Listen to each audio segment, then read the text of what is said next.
Everyone, today we're going to take a look at my beloved 1999 Toyota Land Cruiser. I've actually recently purchased a newer Land Cruiser. I made a video on it. I'll link it somewhere so you can check that out if you want.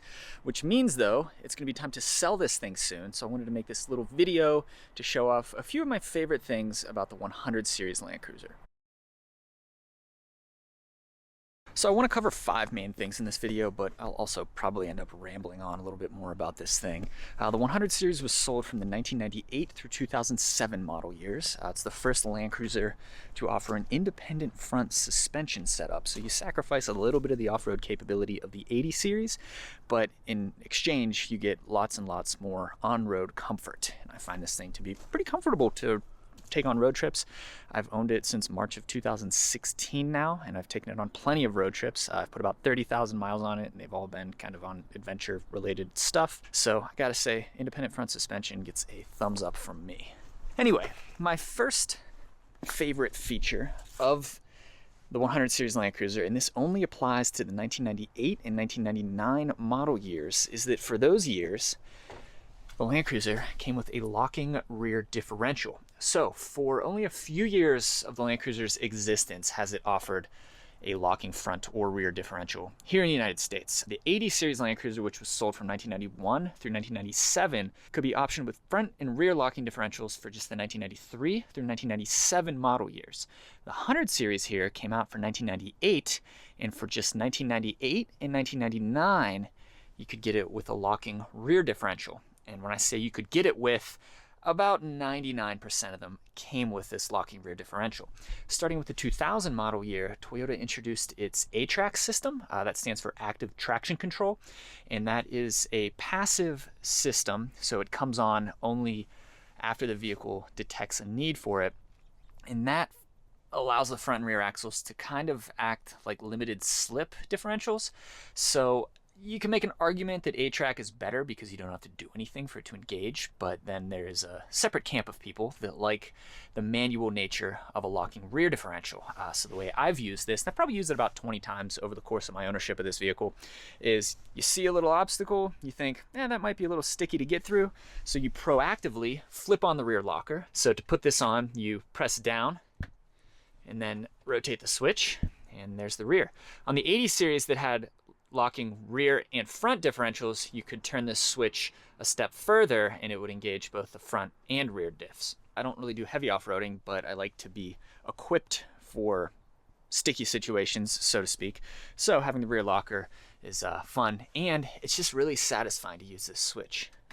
Anyway, my second favorite thing about the 100 series here is that it has power rear vent windows. Again, 99% of them had this. A handful, and I mean probably somewhere in the tens, of 100 series Land Cruisers were imported to the US without these features. It's kind of they call it the poverty pack on the Land Cruiser forums. So this isn't a standard feature, but 99% of them had this. So I'm gonna go ahead and put the key in.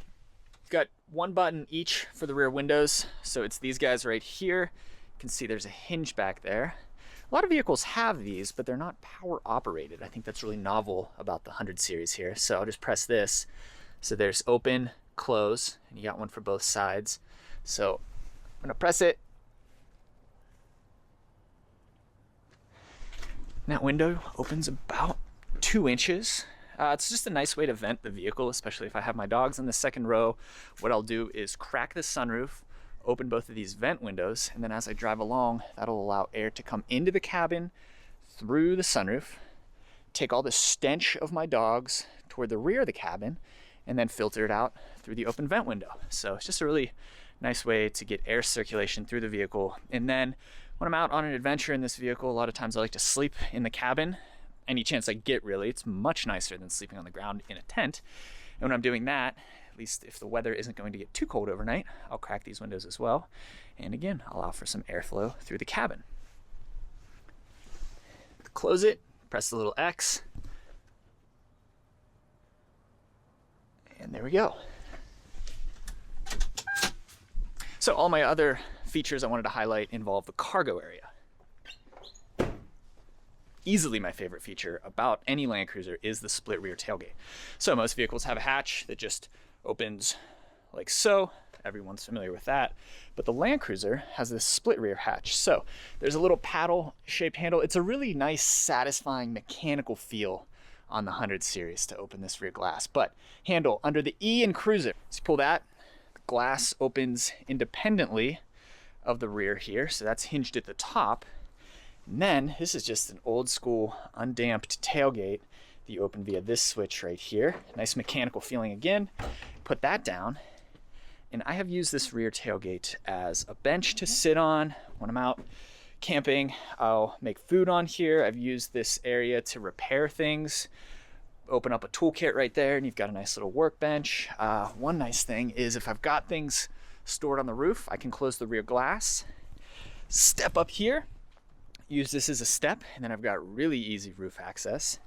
And then at times when I've slept back here, I'm about 5'11", and with the second row seats tumbled forward, I can just barely fit diagonally. So what I'll do sometimes, if it's not going to be too cold outside, is lay down back here, close the glass but leave the tailgate open, and then I can dangle my feet out when I sleep and have tons of extra room, really. On nights that it's gotten really cold, I've hung a tarp over the rear, so I'd have a tarp to keep some of the warm air inside, still afford myself that extra legroom. Oh, and then another cool thing about the hatch is that it has its own handle. So this is just like the car door handle, really. It's got a pull handle so you can push and pull it open and closed. It's got a lever to release it, so just like a door handle, and then it even has a lock. So we'll lock that, and well, it's not latched, but you know what I mean. Actually, we'll just demonstrate. So it's closed, it's locked, can't get in from the outside, can't open it from the inside. Unlock it, pull this thing, pops the rear glass, open the tailgate, there you go. 200 series Land Cruiser got rid of this feature because it's an electronic release to the rear hatch. So this is definitely one of the upsides of the 100 series when you compare it to the more modern 200 series.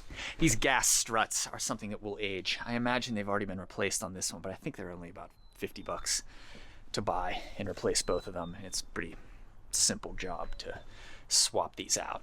But these are in decent shape. I have to push the thing up a little bit to get it the rest of the way. Anyway though, two final things I want to highlight here. One is that this vehicle has hidden storage compartments in the rear cargo area. So there's one and two. There's also cup holders because there would normally be a third row seat back here, but I have that removed. Anyway though, storage compartments. One, so here's this one. It is hinged at the top and you can see it's pretty long, not the deepest thing. They both have these elastic straps in them that over 21 years, these have gotten pretty loose. They've lost all their elasticity. I'm not sure how easy or difficult it would be to replace them given that they go into the body panels, but whatever.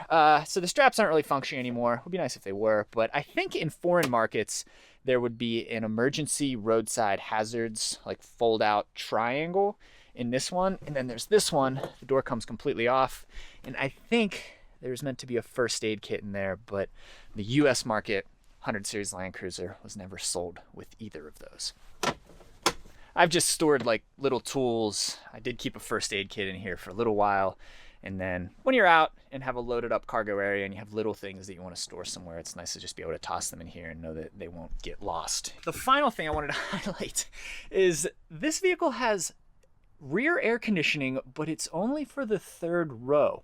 So second row, many vehicles have independent second row heating and air conditioning, but you'll notice back here, I think in later years there were controls right here, but in this one at least, no heating or AC controls for the second row.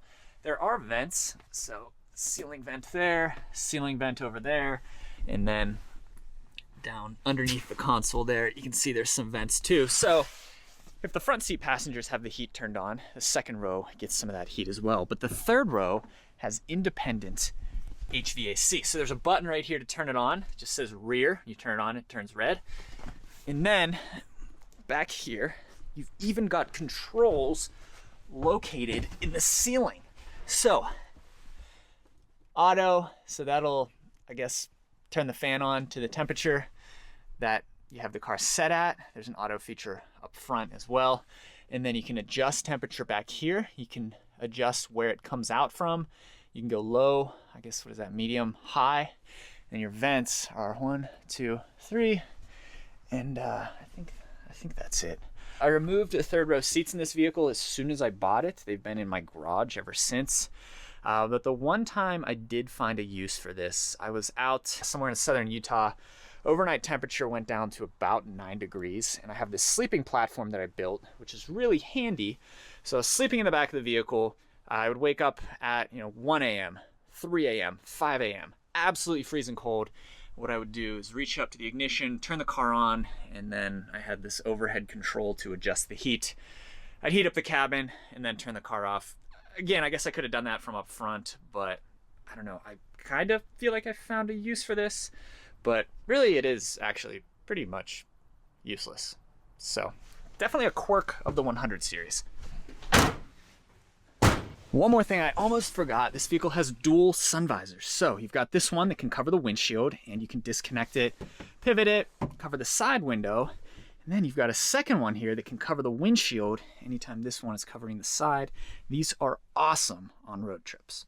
So there's a look at some of my favorite features of the 100 series Land Cruiser. I think what's important to understand about these vehicles is that unlike something like a Ford Expedition, which is really just designed and built for American families, the Land Cruiser is designed to serve in heavy-duty applications all over the world. So while people in the United States buy it and use it as basic family transport, it's sold in the Middle East, it serves in the middle of Australia, it's used by the United Nations all over the world, and for that reason, you'll find a lot of interesting features. It's built to a higher standard than most vehicles, and it incorporates some really unique stuff like a random third row heating and air conditioning system. So that's why I love the Land Cruiser. I could go on and on about this vehicle, but yeah, that's just a couple of my favorite things about it. Thanks for watching.